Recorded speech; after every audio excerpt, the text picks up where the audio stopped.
একটা অদৃশ্য বিপদ এগিয়ে আসছে, যেটা থামাতে পারবে না কোনো বিজ্ঞান, কোনো প্রযুক্তি।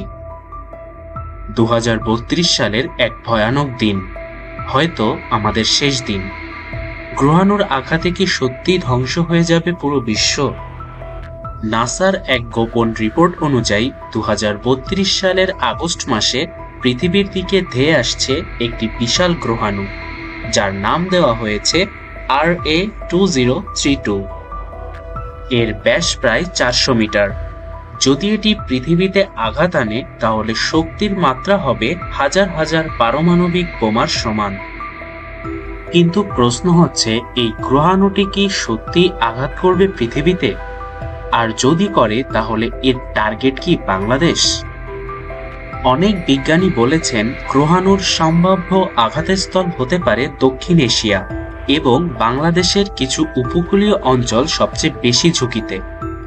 বিশেষ করে চট্টগ্রাম, কক্সবাজার ও সুন্দরবন এলাকায় ধ্বংসযজ্ঞের আশঙ্কা প্রকাশ করেছেন জ্যোতির্বিদরা।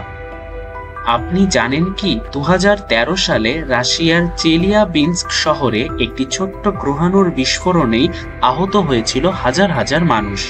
আর RA2032 তার থেকে হাজার গুণ বেশি শক্তিশালী। এই আঘাত যদি সত্যি হয়, তবে 16 কোটি মানুষের দেশ বাংলাদেশ রয়ে যাবে শুধুই ইতিহাসের পাতায়। তবে এখনো সময় আছে।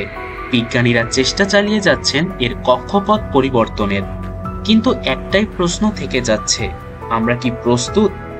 আমরা কি জানি কিভাবে বাঁচতে হবে এই মহাপ্রলয় থেকে? 2032-এ বাঁচবো নাকি হারিয়ে যাব মহাকালের অতলে? জানতে চাইলে সাবস্ক্রাইব করুন আমাদের চ্যানেলটি, কারণ রহস্য এখানেই উন্মোচিত হয়।